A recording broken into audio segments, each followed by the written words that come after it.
Muy buenas noches, amados hermanos. Que Dios los bendiga a cada uno de ustedes. Siempre orando por ustedes a fin de que nuestro amado Dios complete la buena obra que ha empezado en la vida de cada uno de nosotros. Vamos a tener una palabra de oración para luego meditar en las Sagradas Escrituras. Amado Dios, te damos las gracias en esta noche. Gracias, Padre querido, porque pones en nuestro corazón el deseo de poder conectarnos por esta vía para juntos, Señor, como pueblo de Dios, glorificar tu santo nombre, poder, Padre Santo, buscarte en oración y también meditar en tu palabra. Queremos, Señor, como siempre te solemos pedir, que tú nos hables a través de ella, que realmente tu Espíritu Santo, mi Dios, nos ilumine, nos guíe a toda verdad y pueda aplicarla a nuestra necesidad particular. Glorificamos tu nombre en esta noche, en el nombre poderoso de nuestro amado Señor Jesucristo. Amén, Señor. Bien, hermanos y amigos, una de las preguntas milenarias que los seres humanos se han hecho a lo largo de la historia es: si existe Dios, ¿cómo es realmente Dios? Los hombres se han preocupado desde los tiempos más remotos por dar respuestas a esta interrogante. Las filosofías, las diversas religiones han intentado definirlo. Cuando revisamos estas áreas del saber humano, descubrimos sus diversas cosmovisiones. Por ejemplo, cuando pensamos en la filosofía griega tenía sus conceptos. Si pensamos, por ejemplo, en Platón, Platón llega a decir: Dios es el ser absoluto, el bien supremo, la idea creadora de las cosas. Dios es, añade él, a la vez realidad suprema y origen y causa de todo bien, de toda la vida, de toda realidad y consecuentemente del mundo y de los seres que habitan. El concepto que tenía Platón desde tiempos antiquísimos.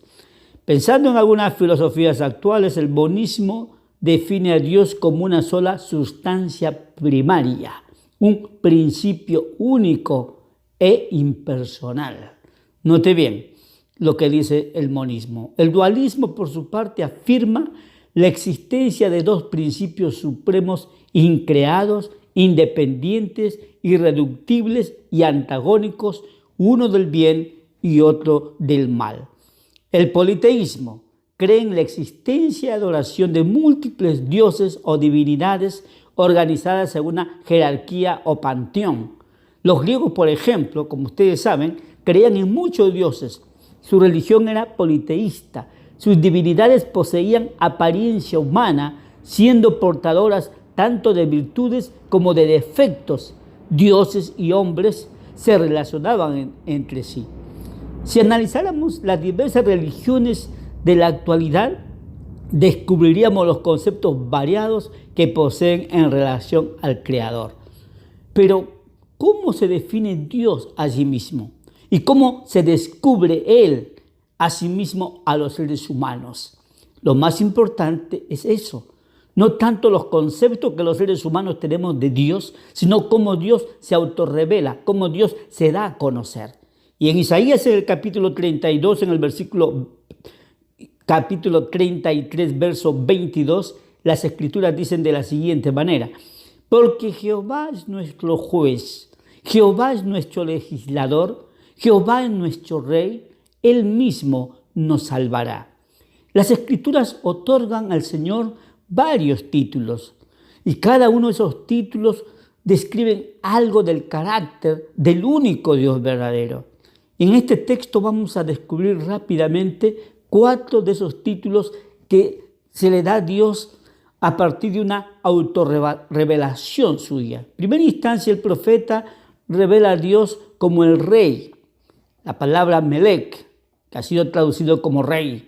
En este sentido, Dios es rey soberano.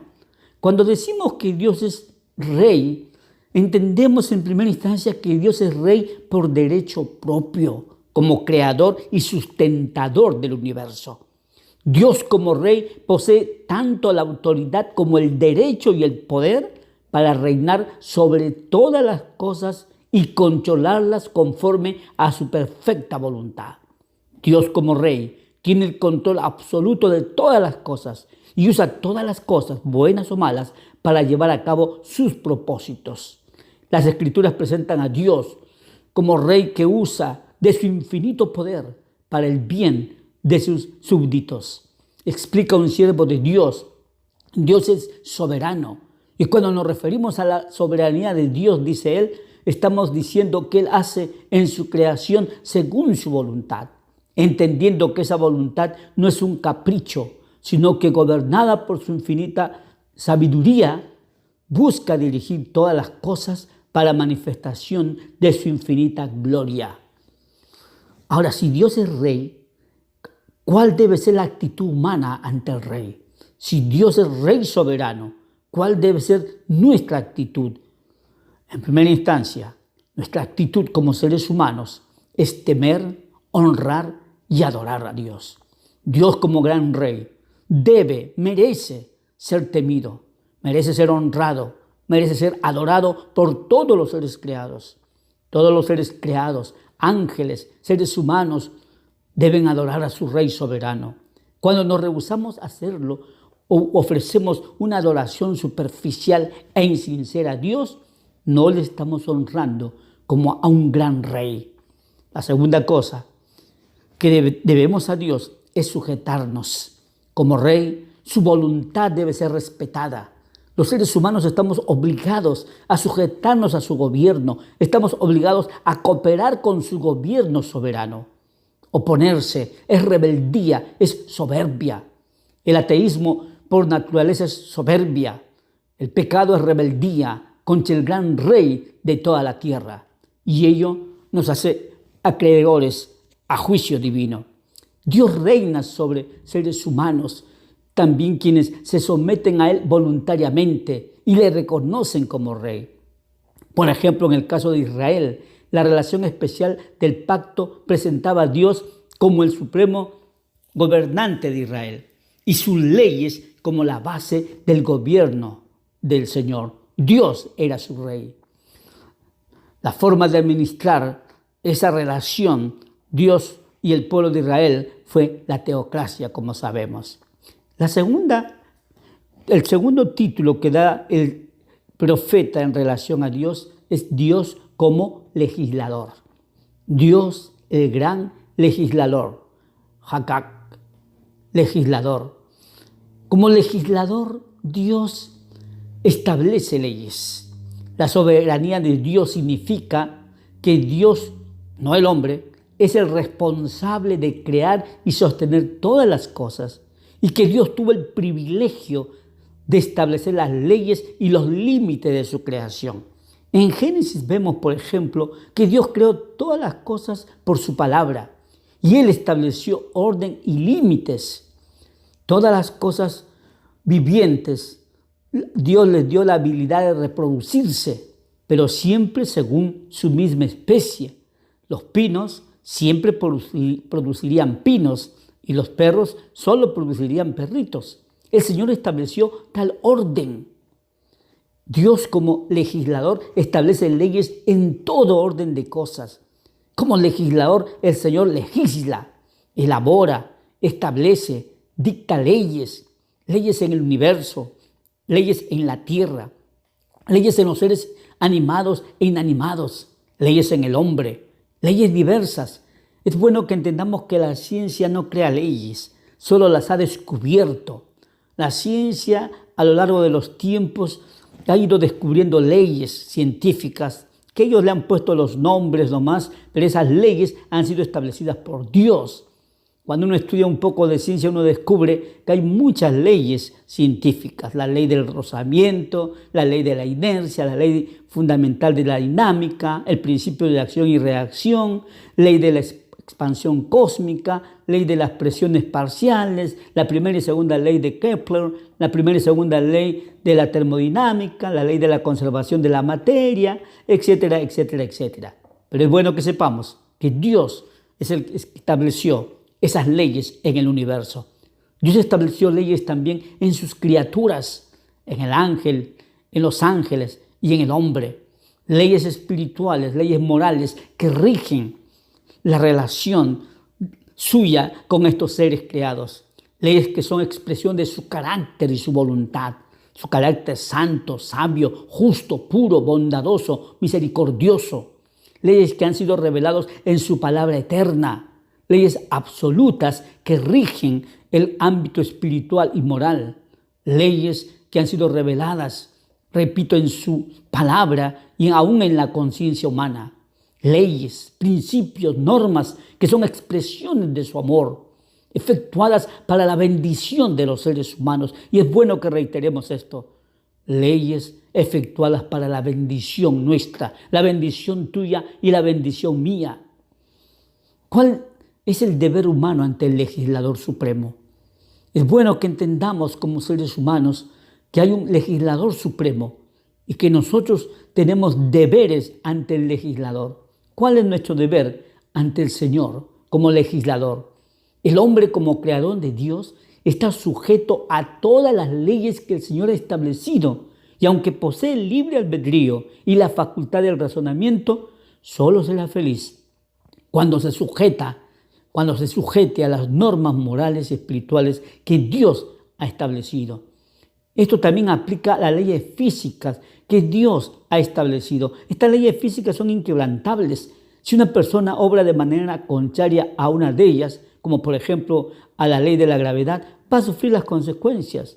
Del mismo modo, los preceptos morales de Dios son irrevocables y es imposible burlarnos o violarlos de acuerdo con nuestra propia voluntad. No quedaremos impunes.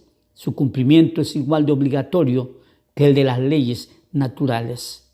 Esa es nuestra actitud ante Dios como legislador. El no hacerlo es rebeldía, es soberbia, es oponerme a lo establecido por Dios. No existe ni una ley humana que sea superior a la ley de Dios. No hay ninguna legislación humana que pueda ir contra lo que Dios ha establecido. Y es bueno que los seres humanos entendamos esto. En tercer lugar, el profeta revela a Dios como juez. El Shafat, juez. Dios como juez supremo juzga permanentemente a la raza humana. Los estudiosos nos hablan de juicio penal. Ese juicio penal puede ser administrado en la tierra en el gobierno que Dios ejerce sobre los hombres o sobre su pueblo en conformidad con los decretos suyos. Dios como juez juzga en este tiempo a sus criaturas a través de guerras, hambres, plagas, pestilencias, terremotos, erupciones, ciclones, avalanchas, inundaciones, heladas, naufragios, maremotos, etcétera, que suceden con frecuencia. Todo ello tiene lugar en los juicios providenciales de Dios y mediante ellos Él hace oír de continuo su voz, manifestando su poder. Pero además de este gobierno providencial, hay a menudo juicios directos. También nos habla la Escritura que Dios ejecutará juicios sobre la cristiandad profesante, sobre aquellos que profesaron ser creyentes, profesaron ser cristianos, pero nunca lo fueron. También Dios como juez supremo ejecutará su juicio eterno en algún punto de la historia. El castigo eterno de los malvados recibe el nombre de juicio eterno. Los ángeles caídos están reservados para el juicio según la Escritura. Y el fuego eterno está preparado para el diablo y sus ángeles desde la revelación de Dios. Dios designó un día de juicio en su agenda. Y de acuerdo a Apocalipsis 20 del 11 al 15, en este juicio toda la humanidad comparecerá ante Dios para ser juzgados por sus obras y para oír cada uno el veredicto final de Dios en relación a su destino eterno. Dice la Escritura en Hebreos 9:27, está establecido para los hombres que mueran una sola vez y después de esto el juicio. Cristo aparecerá por segunda vez, sin relación con el pecado, para salvar a los que le esperan, dice el Señor.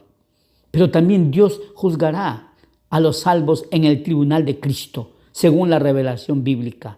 Todo quedará manifestado ante el tribunal de Cristo, a fin de que cada uno reciba según lo que haya hecho mientras estaba en el cuerpo, sea bueno o sea malo, según 2 Corintios 5:10. El Señor Jesús se sentará en el tribunal y cada uno recibirá recompensa conforme a la obra realizada. Estos pasajes tienen que ver mayormente con el servicio de los creyentes, mientras estuvimos en este mundo viviendo para Dios. Vemos pues que todos los seres humanos, de toda condición social, de toda condición intelectual, de toda condición religiosa, moral, étnica, serán juzgados por el Ser Supremo. Dios juzgará con justicia. Su juicio será inapelable. ¿Cuál debe ser la actitud humana ante Dios como juez? Es bueno que nosotros entendamos estas verdades. Debemos de prepararnos para ese gran día. Los creyentes debemos, por ejemplo, nosotros los creyentes, empezando por nosotros, debemos de servir al Señor con fervor, debemos de servir al Señor con devoción, debemos de servir al Señor con obras que Él mismo preparó para que viviéramos en ellas. Debemos de vivir vidas agradables ante los ojos de nuestro Señor. Pero también todo ser humano, por su parte, debe arrepentirse y debe buscar su salvación en Cristo. Su religión no le salvará, sus obras buenas no lo salvarán, sus ritos y ceremonias tampoco lo salvarán, menos sus intermediarios humanos. Solo Cristo y nadie más que Cristo podrá salvarnos, librarnos de la condenación eterna en el juicio final.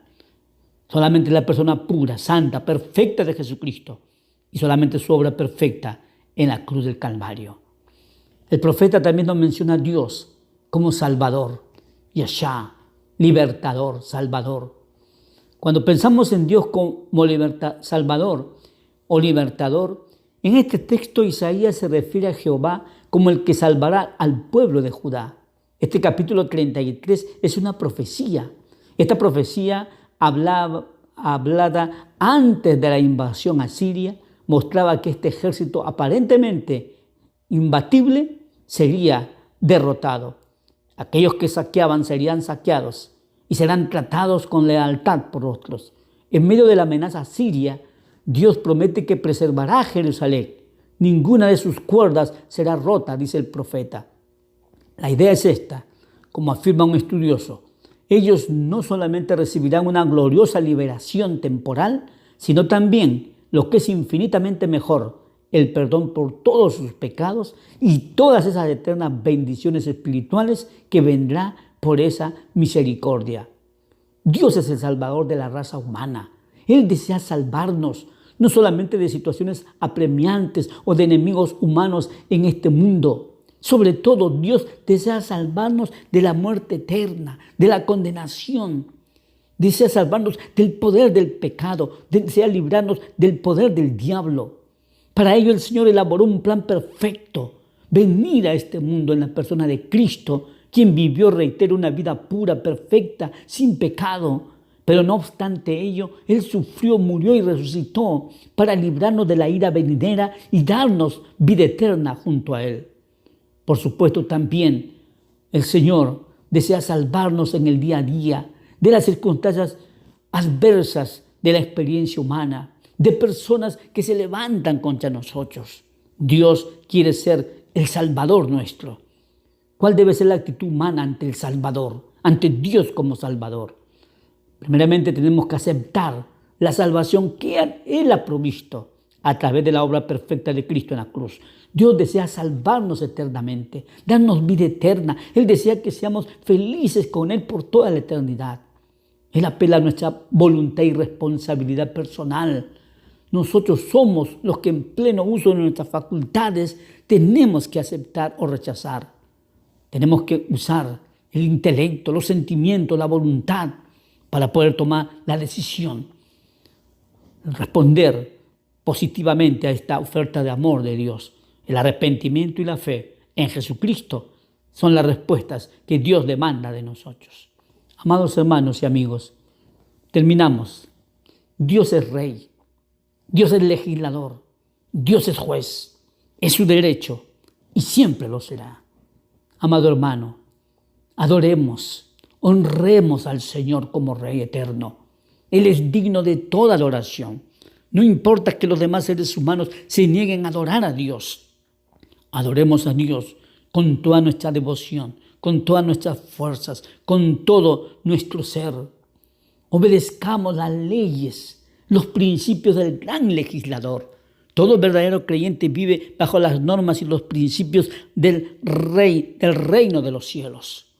Los cristianos vivimos bajo las leyes y los principios del Dios Todopoderoso. Son leyes supremas, son leyes que van más allá de lo terrenal, de lo humano. Como gran legislador, Dios demanda de nosotros que vivamos bajo sus principios, no seamos rebeldes.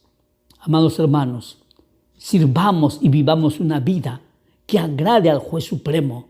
Nunca nos olvidemos que un día aún nosotros daremos cuenta de nuestra vida a Él.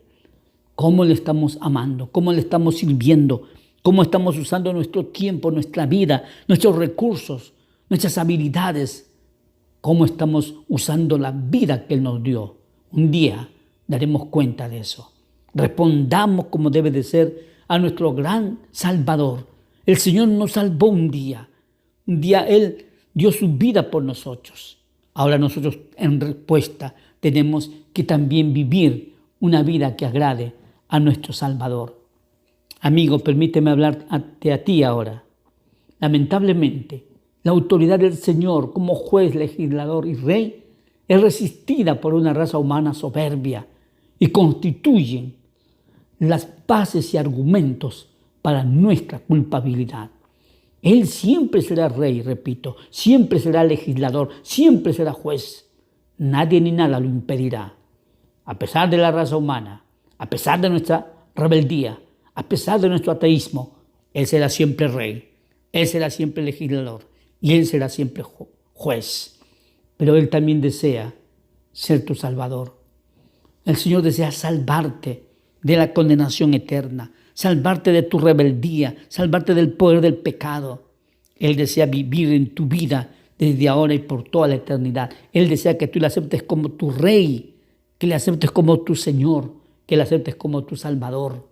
La palabra de Dios dice en Hechos 17 del 30 al 31, pero Dios, habiendo pasado por alto los tiempos de esta ignorancia, ahora manda a todos los hombres en todo lugar que se arrepientan, por cuanto ha establecido un día en el cual juzgará al mundo con justicia por aquel varón a quien designó, dando fe a todos con haberle levantado de los muertos.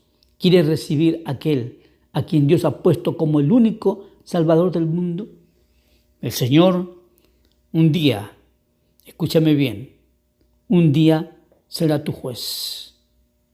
El Señor es juez ahora, pero un día será tu juez.